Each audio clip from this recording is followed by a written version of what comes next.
Vamos agora resolver o exercício número 8 da página 57 e neste exercício vamos analisar a composição de triângulos em que pelo menos um deles é retângulo. O enunciado diz-nos então o seguinte: determina o valor de y, este comprimento deste segmento, e daquele, são duas alíneas, nas seguintes figuras. As medidas indicadas estão em decímetros. Vamos então começar pela linha A. Se nós repararmos, aqui nesta composição de triângulos, temos um triângulo retângulo maior, que é o triângulo ABC. Temos outro triângulo menor, que é o triângulo BCD. E temos aqui um triângulo obtusângulo, que é o triângulo ABD. Com base no que conhecemos até este momento, não nos é possível calcular o valor de y, tendo em conta este triângulo obtusângulo. Temos este lado, o AD, que vale 6, e o lado BD, que vale 3, não conseguimos calcular o valor de y. Mas vamos agora analisar os outros dois triângulos que nós temos aqui. Temos o triângulo ABC, conhecemos um cateto, que é 6 mais 2, desconhecemos a hipotenusa, que é aquela medida que nós pretendemos calcular, e desconhecemos também o cateto BC. Portanto, com base neste triângulo ABC, não nos é possível aplicar o teorema de Pitágoras porque temos duas incógnitas. Temos a incógnita y e temos a incógnita que será o comprimento deste lado BC. Está-nos a faltar apenas o triângulo retângulo BCD. Ora, neste triângulo retângulo conhecemos a hipotenusa, conhecemos um cateto e podemos calcular este cateto. Então não há dúvida nenhuma que é por aqui que nós temos que começar. Se não, vejamos. Se começássemos pelo triângulo retângulo maior, o triângulo ABC, nós não conseguimos calcular como nós já demonstramos. Porquê? Porque tínhamos duas incógnitas. Tínhamos a incógnita y e o desconhecimento do cateto BC. No entanto, se começarmos pelo triângulo retângulo menor, é possível calcularmos este cateto e, tendo o valor deste cateto, já podemos passar para o triângulo retângulo maior, dado que conhecemos um cateto e o outro cateto. E então, aplicando o teorema de Pitágoras, calculamos a hipotenusa. É esta estratégia que nós vamos utilizar então para resolver esta questão. Vamos então considerar o triângulo retângulo BCD, retângulo em C, quadrado da hipotenusa, ou seja, BD ao quadrado é igual a CD ao quadrado mais BC ao quadrado, BD é igual a 3, CD é igual a 2 decímetros.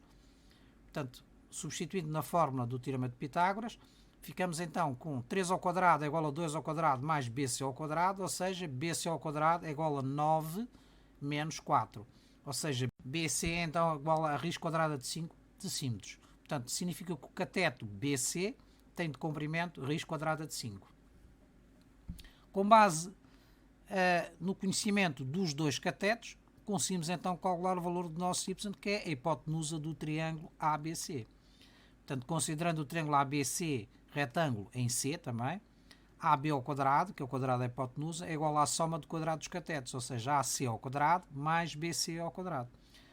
AC é igual a AD mais CD, ou seja, é igual a 6 mais 2, 8 decímetros.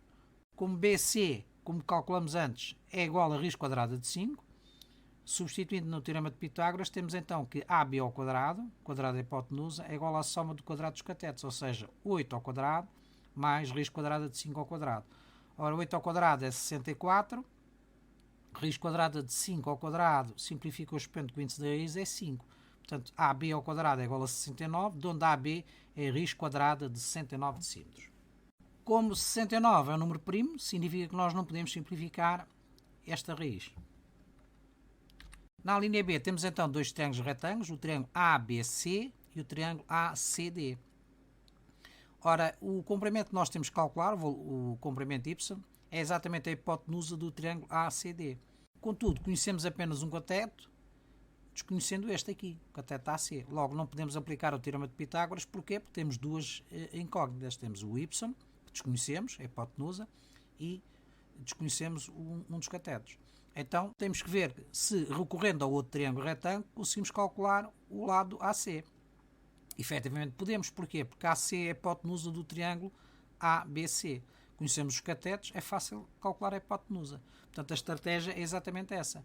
nós não podemos começar pelo triângulo ACD e ir ao triângulo depois ABC, mas tem que ser ao contrário. Temos que começar pelo triângulo ABC, calcular a hipotenusa e depois, tendo a hipotenusa do triângulo ABC, que é o cateto do triângulo ACD, e com base nestes dois catetos, calculamos a hipotenusa. Assim sendo, o triângulo ABC é retângulo em B, AB ao quadrado mais BC ao quadrado, que é a soma do quadrado dos catetos, é igual a AC ao quadrado, que é o quadrado da hipotenusa. AB é igual a 1, BC é igual a 1 decímetros.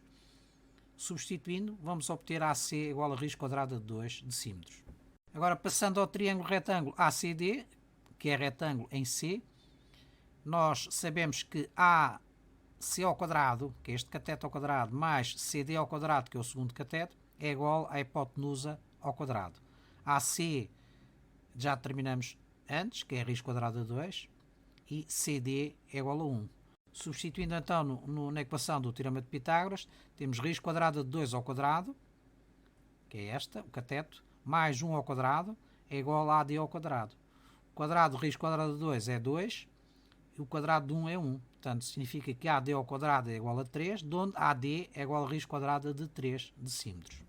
Portanto, neste tipo de problemas, o que nós temos que analisar é a sequência de cálculo, porque nem sempre nós conseguimos aplicar o teorema de Pitágoras. Porquê? Porque para aplicar o teorema de Pitágoras, nós só podemos desconhecer um dos lados do triângulo retângulo, não é? Ou conhecemos os dois catetos e desconhecemos a hipotenusa, ou conhecemos a hipotenusa e um dos catetos e pretendemos calcular o outro. Portanto, com base neste constrangimento, nós temos que efetivamente determinar qual é a sequência de cálculo. E, portanto, aqui quis-vos dar exatamente a ideia de como é que deve ser analisado o desenho da composição de triângulos, de modo a podermos calcular as medidas.